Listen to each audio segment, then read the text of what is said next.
If I had waited just a few more seconds before answering, I could still tell myself that night meant nothing. But I didn't. And now there's a silence between us. That didn't exist before. And I can't unhear it. The phone rang at 11:47 p.m. That alone was enough to change the air in the room. Nothing good ever arrives that late, not quietly, not without warning. I remember staring at the screen while it buzzed on the nightstand, the light cutting through the dark like it didn't belong there. I let it ring longer than I should have. Not because I didn't care. Because some part of me already knew that whatever waited on the other side was going to rearrange something I'd spent years keeping in place. When I finally picked up, I didn't say hello right away. Neither did they. There was breathing. Slow. Careful. Like someone standing at the edge of something, deciding whether to step forward or turn back. And in that silence, before a single word was spoken, I understood something that took me years to fully accept later. This wasn't the moment something broke. This was the moment I realized it had already been broken for a long time. They said my name the way people do when they're not sure they're allowed to anymore. Soft. Almost apologetic. As if it belonged to the past and they were borrowing it for a moment. I asked if everything was okay. That was the wrong question. They said yes too quickly. Then no. Then they laughed, not because anything was funny, but because silence can feel heavier than lies. I sat up in bed, pulling the blanket around my shoulders even though it wasn't cold. I remember thinking how strange it was that I still knew the sound of their breathing. How familiar it felt. How automatic.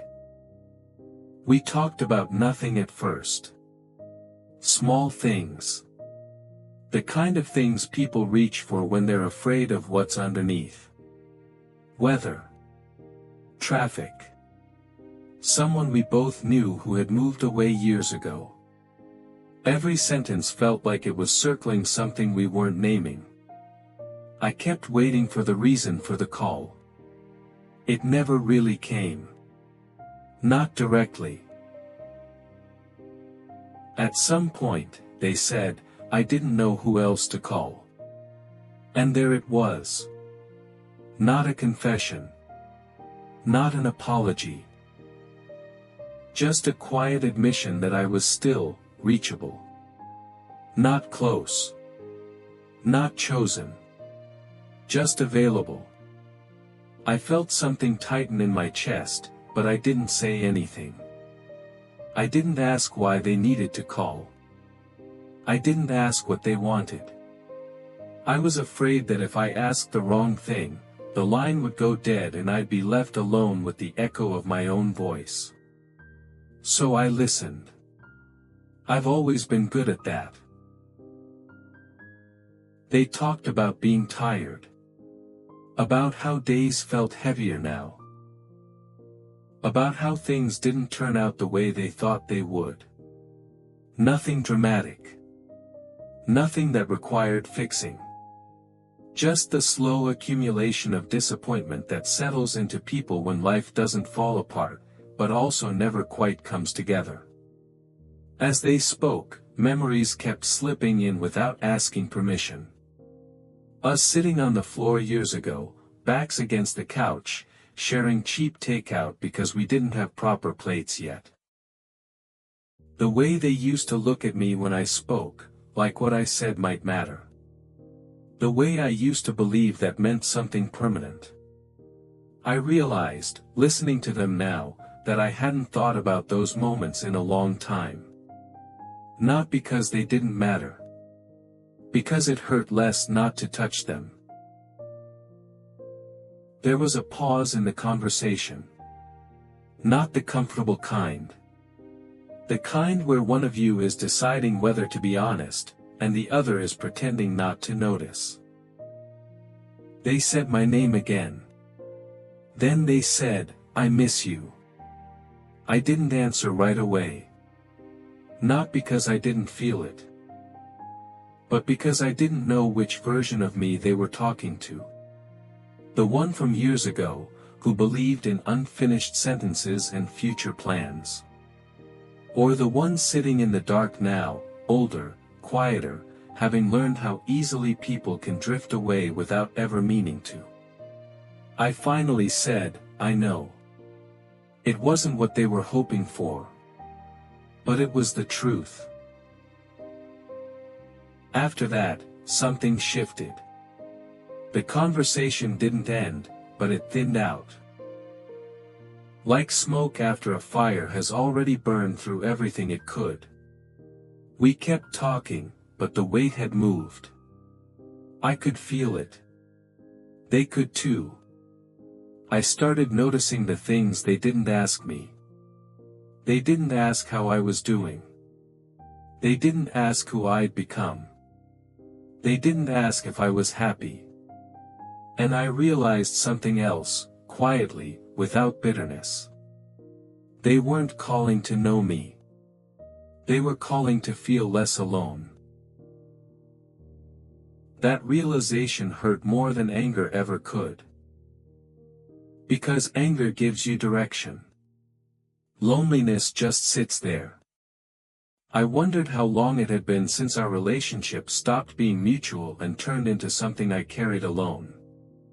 I wondered how many conversations I'd replayed in my head, imagining different endings, while they'd already moved on to a life where I existed only as a voice they could reach in the dark. I didn't blame them. That surprised me. I thought I would. At one point, they said they should let me sleep. That it was late. That they didn't mean to keep me up.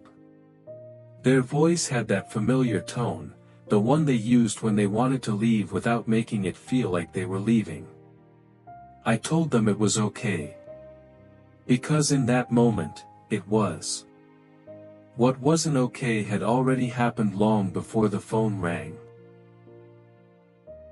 After we hung up, I didn't put the phone down right away. I held it in my hand and stared at the black screen, my reflection faintly visible. The room felt different. Like something invisible had shifted its weight. I lay back down, but sleep didn't come. Instead, memories did. Not the loud ones. The small ones. The way they used to squeeze my hand twice instead of once. The look on their face when they realized they'd hurt me and didn't know how to fix it. The silence that started appearing more often near the end. Not during arguments, but during ordinary days. That's how things really end, I think. Not with explosions. With quiet. I realized that the phone call wasn't a bridge. It was a reminder. A reminder that what we had was real once, but it lived in a time that no longer existed. And no matter how gentle the call was, no matter how familiar the voice sounded, it couldn't bring that time back. I think part of me had been waiting for something like that call. Some sign. Some moment that would let me understand why things ended the way they did. But understanding doesn't always bring comfort. Sometimes it just brings clarity. The next morning, everything looked the same. Sunlight through the curtains. Coffee cooling on the counter. The ordinary rhythm of a day that didn't care what had happened the night before. I went through it quietly, with a new awareness sitting just behind everything. That some relationships don't end when people stop loving each other. They end when they stop choosing each other. And sometimes, you don't realize that's happened until long after the choice has already been made. I don't know why they called me. Maybe they don't either. Maybe they just needed to hear a voice that remembered who they used to be. Or maybe I was the last place where that version of themselves still existed. I can live with that. What I'm still learning to live with is the understanding that being remembered isn't the same as being needed. I haven't heard from them since. No messages. No missed calls. No follow-up. Just that one late-night conversation, hanging in the air like a sentence that never found its ending. And some nights, when the room is quiet and the clock creeps toward midnight, I think about how many relationships end this way. Not with doors slamming or words thrown like weapons. But with a phone call that comes too late to change anything. Only late enough to let you finally see the truth of what's already gone. I don't know what that call meant for them.